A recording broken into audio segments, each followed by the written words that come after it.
नाज़रीन अस्सलाम वालेकुम। मैं डॉक्टर आलम लाइफलाइन हॉस्पिटल से। आज हम सेहत के टॉपिक पर बात करने वाले हैं। और आज जो हम बात करने वाले हैं ख़ास तौर पर हम डायबिटीज़ और इससे रिलेटेड कॉम्प्लिकेशंस के बारे में। और इसमें भी अगर हम बात करें तो सिर्फ डायबिटिक फुट पर हम बात करेंगे। और इसके लिए हमने अपने इलाके के मशहूर डॉक्टर डॉक्टर साहिल सिंगला को इनवाइट किया हुआ है। हमने सर को, सर आपका इस सेहत की बात पे बहुत बहुत स्वागत है। डॉक्टर साहिल एक रिनोड प्लास्टिक सर्जन है और वुंड केयर स्पेशलिस्ट हैं।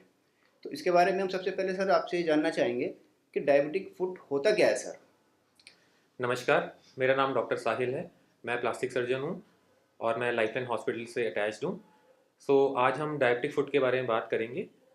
सर, डायबिटिक फुट क्या होता है? डायबिटिक फुट होता है कि किसी के पैर में चोट लगने के बाद उसका घाव बनना और बहुत बड़ा घाव बन के वो पैर पूरा इन्वॉल्व होना, उसको हम डायबिटिक फुट कहते हैं। अब ये डायबिटिक फुट होता क्यों है? क्योंकि किसी पेशेंट को लंबे समय से अगर डायबिटीज़ हो या पिछले कुछ महीनों से शुगर लेवल कंट्रोल ना हो, तो उसके जो शुगर के कारण उसकी नसें वीक हो जाती हैं पैरों की, यानी कि छूने की जो नसें होती हैं वो वीक हो जाती हैं। उसको हम डायबिटिक फुट कहते हैं। क्यों कहते हैं? क्योंकि ऐसे मरीज को चलते फिरते कभी ठोकर लगना या कोई सुई चुभना या कोई टक्कर अनजाने ना अनजाने में कुछ भी उसको पैर में कुछ भी चोट लगना, उसके कारण वहाँ पे घाव बनना और वो घाव फैलना, क्योंकि शुगर ज़्यादा होने के कारण उसको घाव सूखता नहीं है, भरता नहीं है, तो वो उसको हम डायबिटिक फुट कहते हैं। सर डॉक्टर साहब ये बीमारी होती क्यों है?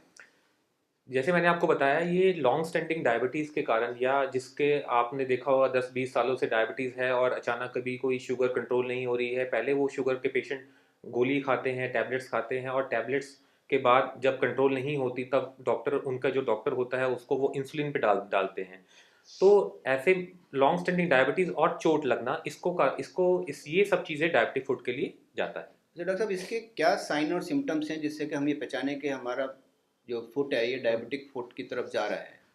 इसके साइंस एंड सिम्टम, सबसे इंपॉर्टेंट साइंस एंड सिम्टम जो एक है, पेशेंट हमेशा कंप्लेन करता है जब भी आपके पास, मेरे पास जितने भी पेशेंट आते हैं डायबिटिक फुट के, वो हमेशा ये बोलते हैं, सर मेरा पैर में मेरे को छूने का ज़्यादा पता नहीं चलता है और छोटी सी चोट लगने के कारण देखो ये एक अल्सर बन गया है जो कि 1-2 महीने से नहीं भर रहा।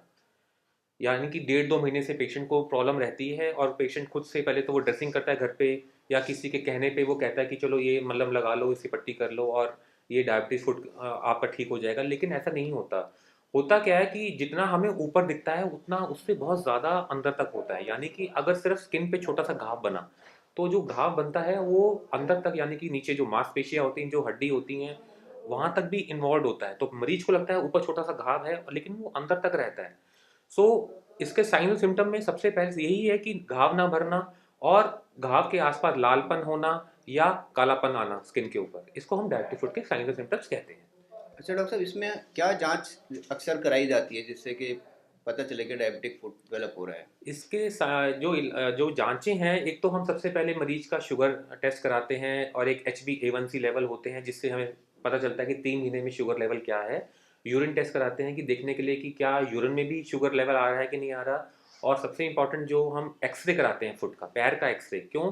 क्योंकि हमें ये देखना होता है कि जो अंडरलाइन जो हमारी हड्डियां हैं पैर की, वो इन्वॉल्व है नहीं है। डायबिटीज़ में क्या होता है कि ये जो अंदर वाली हड्डियां होती हैं ये बहुत ज़्यादा वीक और लाइट हो जाती हैं और इसमें बहुत ज़्यादा उसमें जो एक्सरे में दिखता है कि उसमें शेडोइंग नहीं आती है बोन की। नॉर्मल जो एक पिक्चर होती है वो बिल्कुल चेंज होती है। तो बोन भी एक्सरे, यूरिन टेस्ट और ब्लड टेस्ट। बोन भी अंदर से खराब होने हाँ लगती जी, है। हाँ जी, बिल्कुल।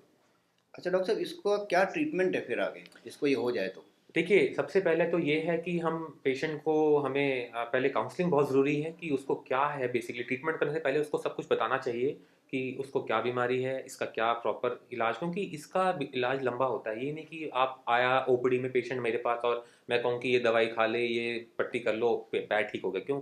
जैसे मैंने आपको बताया, डायबिटिक पेशेंट में वूंड हीलिंग, यानी कि जो घाव भरने की शक्ति है वो बहुत कम होती है।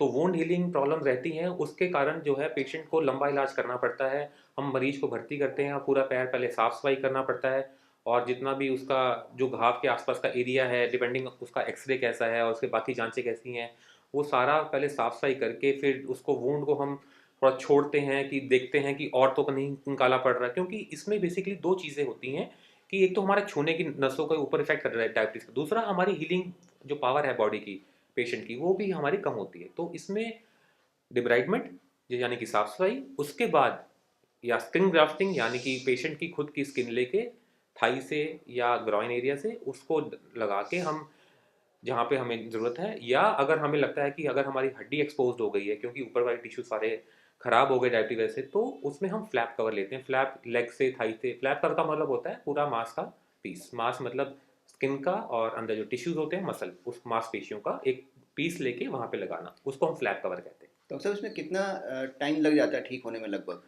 देखिए, अगर डायबिटिक फुट अगर बहुत छोटा सा, ज़्यादा घाव नहीं है बड़ा, तो डिपेंड 2 से 3 हफ्ते भी लग लग सकते हैं, 1 महीना भी लग सकता है। ये डिपेंड करता है कि घाव का साइज़ कितना है, और शुगर कंट्रोल है? शुगर कंट्रोल रहे, इसी पूरे बीच शुगर कंट्रोल है या नहीं है, पेशेंट पूरे दवाइयाँ खा रहा है नहीं खा रहा, ड्रेसिंग टाइम पे हो रही नहीं हो रही, शुगर चार्टिंग मरीज कर रहा नहीं कर रहा, ये एक एक पॉइंट बहुत इंपॉर्टेंट है डायबिटिक फुट के, अगर हम ट्रीटमेंट में जाएँ तो। अच्छा डॉक्टर साहब, डायबिटीज़ तो बड़ी कॉमन सी प्रॉब्लम है। हम्म। अब ज़रूरी नहीं हर आदमी को डायबिटिक फुट हो ही जाए, तो हमें उसके लिए क्या ऐसा काम करना चाहिए कि हम ये इसको प्रिवेंट कर सकें अपने को होने से? ये आपने बहुत अच्छा क्वेश्चन पूछा doctor Alam. Prevention is better than cure. आपने भी ये सुना होगा कि कोई बीमारी होने से पहले ही हम उसका पहले प्रिवेंशन करें, यानी कि हम उसको रोकें कि भाई हमें ये प्रॉब्लम ना हो। तो प्रिवेंशन में 2 या 3 बातें मैं आपको जरूर मैं बताऊंगा। पहला प्रिवेंशन का पॉइंट होना चाहिए कि उसकी मरीज की शुगर लेवल हमेशा कंट्रोल होनी चाहिए। दूसरा, डाइटरी फैक्टर्स यानी कि खाने पीने का परहेज होना चाहिए। और तीसरा, उसको पैर को चोट लगने से बचाना चाहिए हमेशा। और अगर कोई ऐसा कुछ हो जाए तो इमीडिएटली अपने डॉक्टर के पास या प्लास्टिक सर्जन के पास या कोई लोकल जो भी फैमिली डॉक्टर के पास वो जरूर जाएं और उनसे सलाह लें।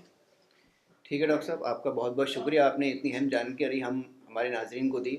और हम आप आगे भी आपको परेशान करते रहेंगे इस तरह की जानकारी हासिल करने के लिए। शुक्रिया डॉक्टर साहब। थैंक यू, नमस्कार।